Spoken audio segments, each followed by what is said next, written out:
Media, सच सबसे पहले सबसे तेज।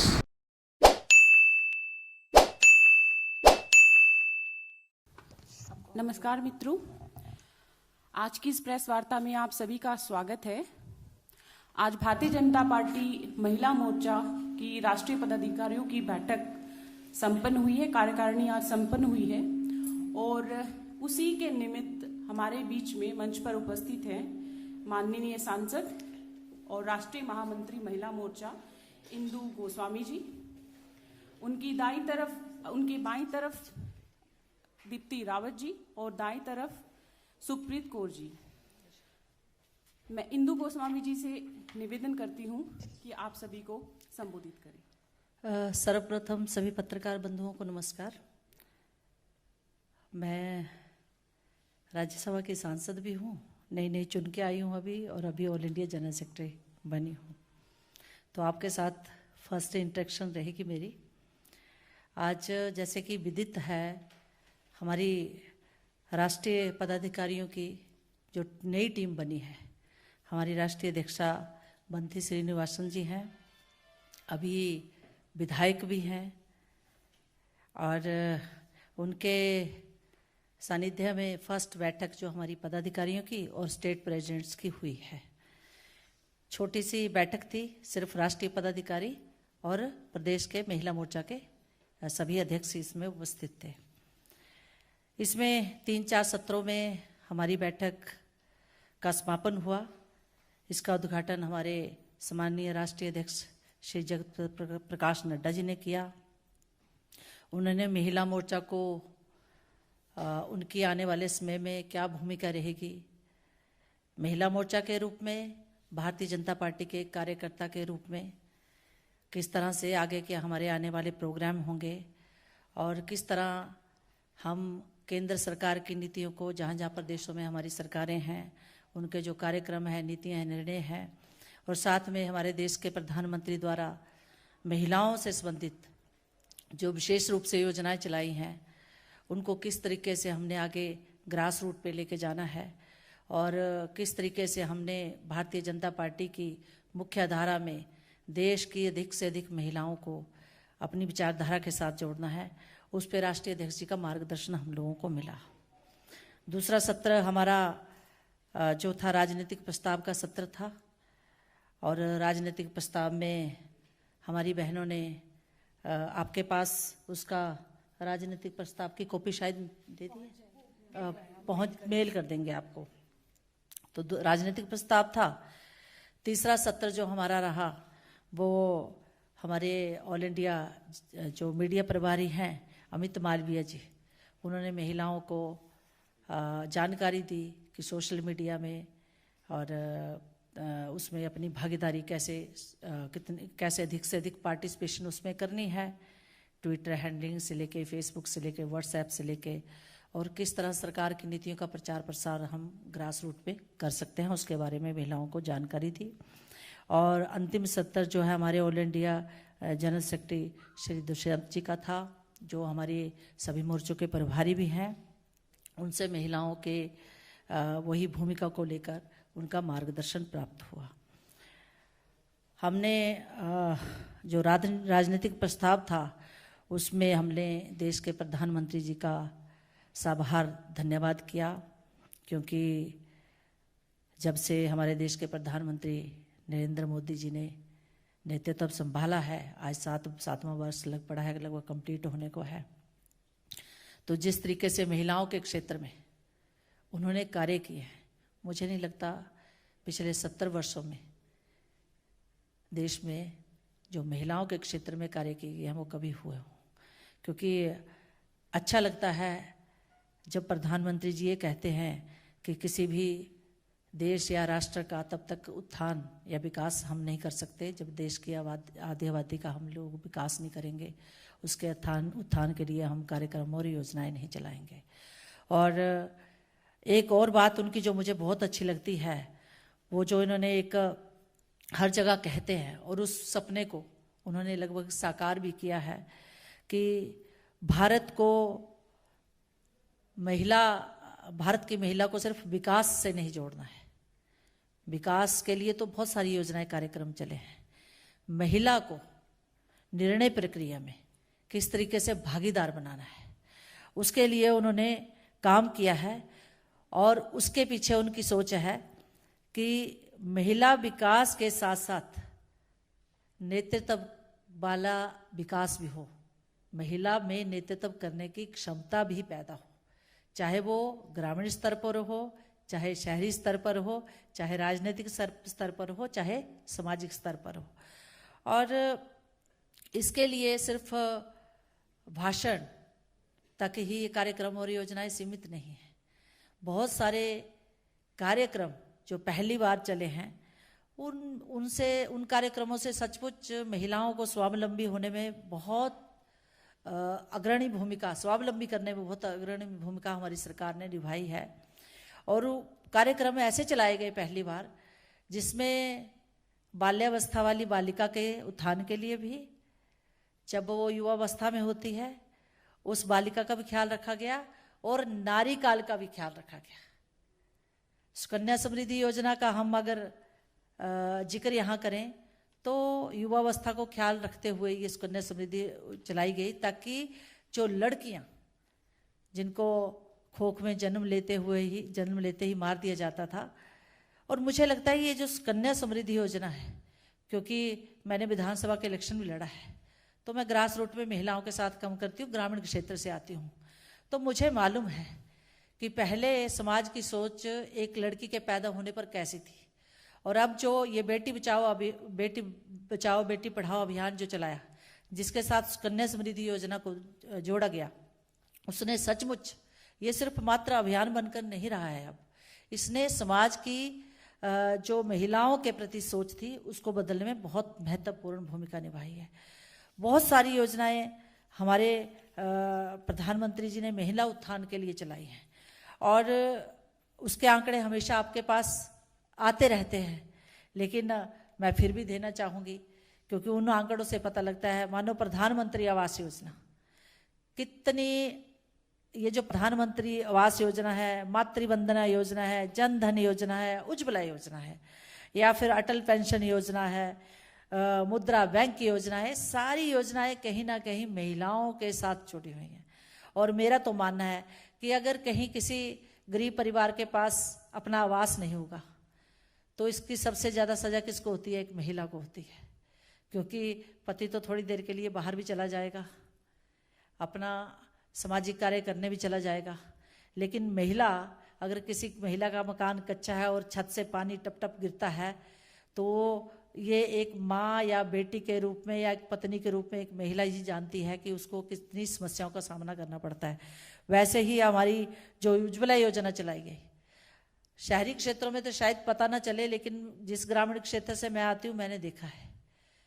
अभी आपने देखा होगा कि प्रधानमंत्री जी ने जो हमारी महिला मोर्चा ने भी लिया पोषण अभियान, तो मैं इसको कहीं ना कहीं यहाँ भी देखती हूँ कि पोषण अभियान तो हम चला लेंगे, महिलाएं पोषित भी हो जाएंगी, लेकिन एक पोषित महिला को अच्छा खाना मिल जाएगा, अच्छे फ्रूट मिल जाएंगे, लेकिन उसके पास अगर चूल्हा गैस नहीं होगी, वो जंगल से लकड़ी बीन के लाएगी, फिर उस चूल्हे में आग जलाएगी और उसके फेफड़ों में वो धुआं जाएगा, तो वो महिला चाहे जितनी मर्जी सुदृढ़ हो वो कहीं ना कहीं बीमार हो जाएगी।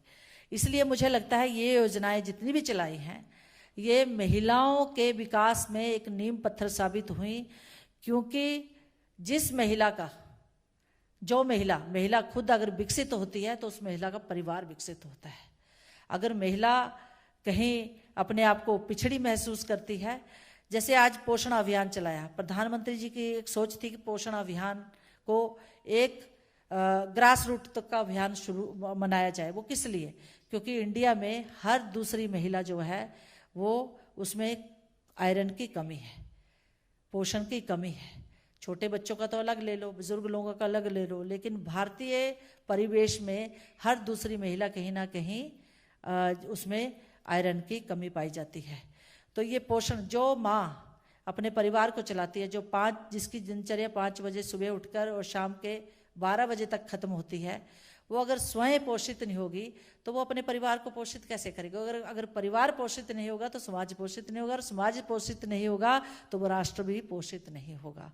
तो इस तरीके से हम लोग अपने प्रधानमंत्री जी का आज धन्यवाद किया है कि उन्होंने महिलाओं के क्षेत्र में जिस तरीके से एक अलग तरीके की योजनाएं, जिसके बारे में पिछले 70 वर्षों में नहीं सोचा गया, वो कार्यक्रम योजनाएं चलाई, तो उनको महिला मोर्चा की तरफ से हम सब ने साधुवाद दिया है, उनका धन्यवाद दिया है।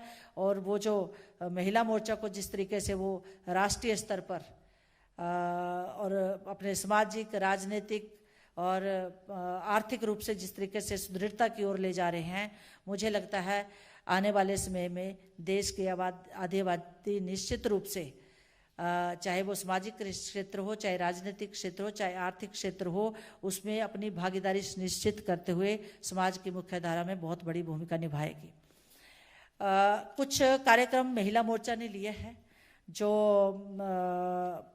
हम लोगों ने तय किए हैं, और उसमें सबसे पहला जो कार्यक्रम हम लोगों ने शुरू किया वो फ्रंट वॉरियर्स को लेके किया।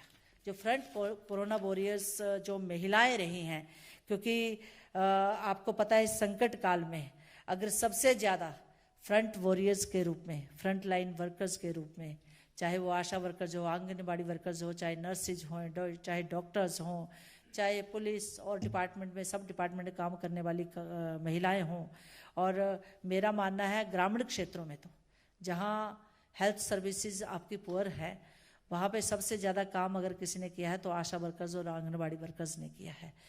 तो ये फ्रंट वॉरियर्स को महिला मोर्चा जो है सम्मानित करेगा। 22 अगस्त को जब हमारा रक्षाबंधन का दिवस होगा, पूरे ऑल इंडिया लेवल पर हर प्रदेश में महिला मोर्चा जो है इन फ्रंट वॉरियर्स को हम लोग उनको सम्मानित करने वाले हैं। दूसरा कार्यक्रम हम लोगों ने लिया है पोषण अभियान, जो मैंने पहले ही कहा, जिसमें हमारी भारत सरकार ने 9,046 करोड़ रुपए का बजट जो है वो शुरुआती रूप में दिया है। और मैंने इसके बारे में पहले ही आपको विस्तृत में बता दिया कि इसके पीछे हमारे प्रधानमंत्री की सोच क्या है, क्योंकि जो पहली जो आपको जीवन में पाठ पढ़ाती है, आगे जीवन में अपने परिवार को, अपने बच्चों को विकसित करने के लिए जो सबसे बड़ी एक टीचर होती है वो माँ होती है। और महिलाएं जो कि समाज में, सामाजिक फ्रंट पर, पारिवारिक फ्रंट पर और प्रोफेशनल फ्रंट पर आज महत्वपूर्ण भूमिका निभा रही हैं। अगर वो कहीं उनके पोषण की उनके शरीर में कमी पाई जाती है तो वे अपने सुचारू रूप से काम नहीं कर पाती हैं। तो इस पोषण अभियान में बूढ़े, बच्चे और महिलाएं विशेष रूप से शामिल की गई हैं। इसको जन जन तक पहुंचाना, इसके लिए महिला मोर्चा जो है एक अभियान की शुरुआत करेगा, और इसको प्रदेश स्तर से लेकर राष्ट्रीय स्तर तक इस अभियान को हम ग्रास रूट तक लेके जाएंगे। इसमें हम आंगनबाड़ी वर्कर्स, आशा वर्कर्स, पंचायत प्रतिनिधियों के साथ वहाँ के लोकल जो प्रशासनिक अधिकारी हैं, BDOs वगैरह, महिला मंडल, सेल्फ हेल्प ग्रुप्स, इन सब को साथ लेकर हम इस कार्यक्रम को चलाएंगे, जो कि प्रधानमंत्री का सपना है कि 2022 तक कुपोषण मुक्त भारत हो। उसको साकार करने के लिए भारतीय जनता पार्टी महिला मोर्चा बहुत बड़ी भूमिका निभाने वाली है, और हमें पूरी आशा है कि महिला मोर्चा इसको जन जन तक लेके जाएगा, और इस कार्यक्रम को हम लोग इसको 2022 तक हम भारत को कुपोषण मुक्त करेंगे। और तीसरा कार्यक्रम जो महिला मोर्चा ने लिया है वो आपको पता है कि हम 75वीं वर्षगांठ 75th एनिवर्सरी हम इंडिपेंडेंस की मनाने जा रहे हैं। उसके लिए हम एक कार्यक्रम जो है, जो ऑलरेडी प्रधानमंत्री जी ने 15 अगस्त को लाल किले से जिसकी लॉन्च कर दिया था इस कार्यक्रम को, और इस कार्यक्रम को हम लोगों को 15 अगस्त 2022 से लेकर 15 अगस्त 2023 तक चलाना है। लेकिन हमने ऑलरेडी 15 अगस्त 2022 से पहले ही 75 सप्ताह 75 वीक्स अर्लियर हम लोगों ने इस कार्यक्रम को चला दिया है। इस कार्यक्रम को 12 मार्च को लॉन्च किया गया था, गुजरात में लॉन्च किया गया था। और गुजरात में लॉन्च करने के पीछे इसका जो गुजरात में लॉन्च किया था, लाल किले से नहीं, गुजरात में लॉन्च किया गया था। और इसके पीछे एक विशेष कारण था। विशेष कारण था, आपको पता है कि 12 मार्च 1930 को राष्ट्रपति महात्मा गांधी जी ने सत्याग्रह आंदोलन की शुरुआत की थी और 2020 में 91 ईयर्स पूरा होने पर प्रधानमंत्री जी ने साबरमती आश्रम से अमृत महोत्सव की शुरुआत की और अहमदाबाद से लेकर आपका साबरमती आश्रम तक आपको पता है पदयात्रा का संचालन किया गया। बहुत सारे लोगों ने, बहुत सारे बुद्धिजीवियों ने, समाज के में अग्रणी भूमिका निभाने वाले लोगों ने इसमें भाग लिया था। इसके पीछे एक सोच है प्रधानमंत्री जी की, उसके बारे में भी हम लोगों को जानना चाहिए। इसका कारण जो प्रधानमंत्री ने बताया था उसी को मैं रिपीट कर रही हूँ कि नमक भारत की आत्मनिर्भरता का प्रतीक था। अंग्रेजों ने भारत के मूल्यों के साथ साथ इस आत्मनिर्भरता को भी कहीं ठेस पहुंचाई थी।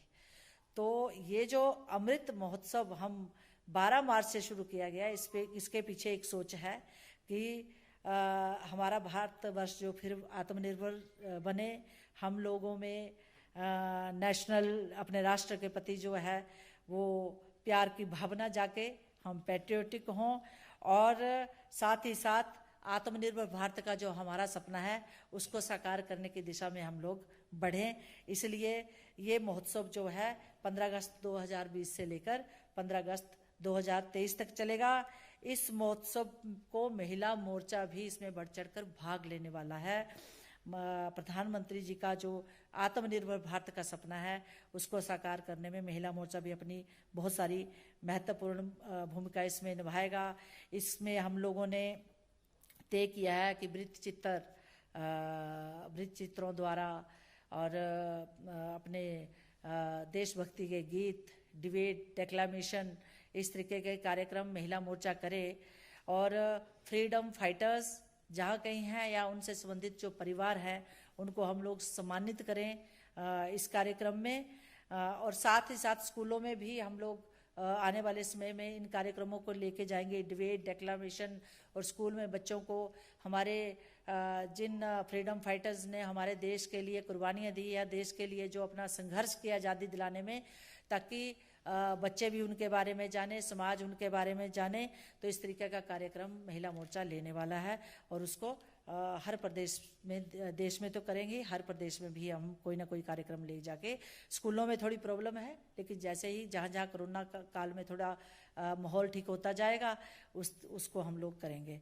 एक कार्यक्रम हो और हमने लिया है जो देश के विकास के साथ जुड़ा हुआ है और देश की घरेलू इंडस्ट्री और जो हैंडलूम इंडस्ट्री है तो उसके साथ जुड़ा हुआ है। उसमें हमने एक संकल्प महिला मोर्चा ने लिया है कि हम लोग हैंडलूम की साड़ी, क्योंकि मैं तो डालती हूँ तो हैंडलूम, मैं कॉटन के सिवाय दूसरे कपड़े नहीं डालती हूँ, तो हैंडलूम को हम प्रोत्साहित करेंगे और उसकी शुरुआत हम लोग महिला बहनें पहले स्वयं से करेंगी। और उसके बाद जितने भी हैंडलूम फैक्ट्रीज में काम करने वाली महिलाएं हैं, बहुत सारी महिलाएं, उसमें आपको पता है 50% से ज़्यादा महिलाएं काम करती हैं, तो उनको उनका उत्थान हो, उनका विकास हो, क्योंकि हम लोग हैंडलूम से बना कपड़ा खरीदेंगे तभी इस इंडस्ट्री को जो है इसकी ग्रोथ में हम लोग अपनी जो है भूमिका निभा पाएंगे। तो इस कार्यक्रम को भी हम लोग बहुत बड़े स्तर में लेके जाने वाले हैं। इसमें हमने तय किया है कि समाज में जो महिला चाहे वो एनजीओ चलाती है, चाहे डॉक्टर्स हैं, चाहे फ्रीडम फाइटर्स हैं, जो भी समाज में अग्रणी भूमिका निभाती हैं, जिन्होंने बहुत अच्छा काम किया है समाज में, चाहे कोरोना काल है या इससे पहले है, उन महिलाओं को हम लोग हैंडलूम से बनी हुई चीज़ें देंगे, चाहे वो साड़ी है, चाहे सूट है, इस तरीके का, और साथ में प्रोत्साहित भी करेंगे। इसको करने के लिए महिला मोर्चा जो है बहुत बड़ा एक अभियान चलाएगा। बाकी और कार्यक्रम भी आने वाले समय में आप लोगों के समक्ष महिला मोर्चा की तरफ से आएंगे। तो मैं सिर्फ इतना ही कहना चाहती हूँ कि महिला मोर्चा ने ये 4-5 कार्यक्रम लिए हैं और आप सब छोटी सी उसमें, क्योंकि हम लोग तो फर्स्ट टाइम मिल रहे हैं, तो आप सब लोग आए और आपने हम लोगों को सुना, तो आपका बहुत बहुत धन्यवाद। आप सभी आप अच्छा हाँ, इस विषय से संबंधित अगर कोई भी प्रश्न है तो आप पूछ सकते हैं। जब भी इस तरह की बैठक होती है अलग अलग मोर्चों की, ऐसे समय होती है जब चुनाव कई राज्यों में हो, तो महिला पदाधिकारियों की भूमिका क्या हो, किस तरह से पार्टी की महिला कार्यकर्ताओं को एक एक्टिव रोल निभाना, इस पर भी क्या चर्चा हुई कि मोर्चा की बैठक है और चुनाव 5 राज्यों में? जी आपका प्रश्न ले लिया मैंने शैलेंद्र जी, थैंक यू। इसमें बहुत विस्तृत चर्चा हुई। मैंने पहले ही बताया कि आपको पता होगा कि वैसे तो इस विषय में चर्चा, क्योंकि महिला मोर्चा खास करके भारतीय जनता पार्टी महिला मोर्चा सिर्फ चुनावों के दौरान अपनी भूमिका नहीं निभाता है। आपने कोरोना काल में देखा होगा, अगर किसी भी पार्टी के संगठन में अगर सबसे अहम भूमिका कोरोना काल में घर घर मास्क पहुंचाना हो, अनाज पहुंचाना हो, इवन तक हमारी महिला मोर्चा की महिलाओं ने कुछ प्रदेशों में तो खाना भी खुद बना के कोरोना पीड़ित परिवारों को बांटा है। मैं जहां प्रदेश में रहती हूँ, जहां जिस क्षेत्र से मैंने चुनाव लड़ा विधानसभा का, हम लोगों ने तो कोरोना वॉरियर्स के घरों में जाके भी खाना पहुंचाया। कोरोना पीड़ित घरों, सॉरी वॉरियर्स नहीं, कोरोना पीड़ितों के घर में भी जाके खाना पहुंचाया। और साथ ही साथ अगर किसी की कोरोना काल में डेथ हुई तो इवन तक महिला होने के नाते भी हम लोग वहाँ भी उसकी जब दाह संस्कार हुआ हम लोग वहाँ गए हैं। तो सिर्फ ये भारतीय जनता पार्टी के कार्यकर्ताओं ने, नेताओं ने किया है और इसमें महिला मोर्चा ने बहुत अग्रणी भूमिका निभाई है। जब देश में मास्क की बहुत ज़्यादा कमी थी, जब एकदम भयावह स्थिति त्रासदी ये आ गई थी, तो मुझे लगता है एक महिला मोर्चा भारतीय जनता पार्टी का था जिसने आगे बढ़कर प्रदेश और देश में मास्क बांटे। सबसे पहले घरों में कपड़े से मास्क बनाए, क्योंकि तब आपके पास सर्जिकल मास्क या मेडिकेटेड मास्क नहीं थे। तो मुझे लगता है कि समाज को बचाने में महिला मोर्चा ने बहुत महत्वपूर्ण, महिला मोर्चा सिर्फ हमारा भारतीय जनता पार्टी का महिला मोर्चा सिर्फ चुनावों में अपनी भूमिका नहीं निभाता है। हम लोग जो हैं हमेशा अपनी भूमिका निभाने में तत्पर रहते हैं। जब भी परिवार समाज को हमारी ज़रूरत पड़ी है, भारतीय जनता पार्टी महिला मोर्चा ने बहुत अग्रणी भूमिका निभाई है। और शैलेंद्र जी, आने वाले टाइम में भी महिला मोर्चा बहुत महत्वपूर्ण भूमिका निभाएगा। मुझे खुशी है कि इस बार जो हमारी नेशनल स्तर पर टीम बनी है बहुत एक्टिव और इफेक्टिव टीम बनी है। हमारी राष्ट्रीय अध्यक्षा बहुत सक्षम है, उनके साथ पूरी टीम जो है उसका अपनी फील्ड में एक बहुत महत्वपूर्ण स्थान रहा है। और मुझे लगता है महिला मोर्चा की ये टीम जो है वो जो पिछली अध्यक्षाओं ने काम किया है उसको भी आगे ले जाते हुए बहुत अच्छे से महिला मोर्चा जो है अपने प्रधानमंत्री श्री नरेंद्र मोदी जी के नेतृत्व में जो देश के विकास में काम हो रहे हैं उनको आगे ले जाने में बहुत महत्वपूर्ण भूमिका निभाएंगे।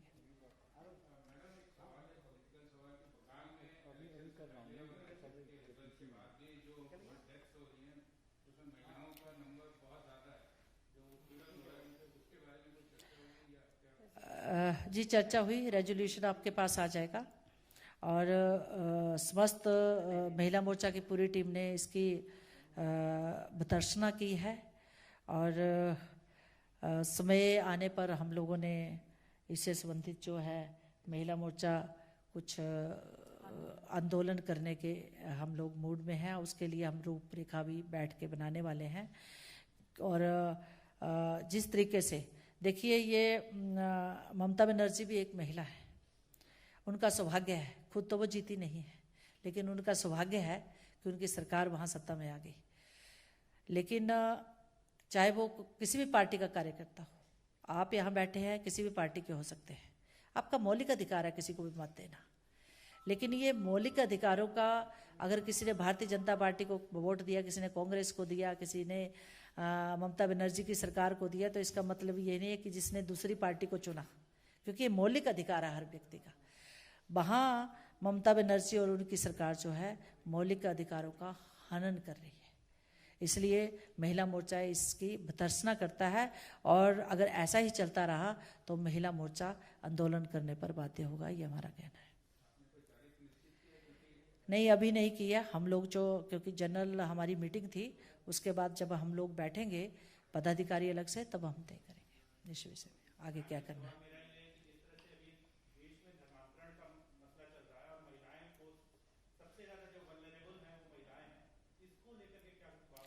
नहीं, आपको पता होगा कि हमारे गृह मंत्री जी ने, हमारे प्रधानमंत्री जी ने इस पे बहुत बड़ा संज्ञान लिया है और काफ़ी कार्यवाही इस पर रिपोर्ट्स में मांगी है, कार्यवाही भी की जा रही है। तो मुझे लगता है इस पे बहुत बड़ा एक्शन होने वाला है। आपको पता है बहुत सारे लोग इससे संबंधित अरेस्ट भी किए गए हैं।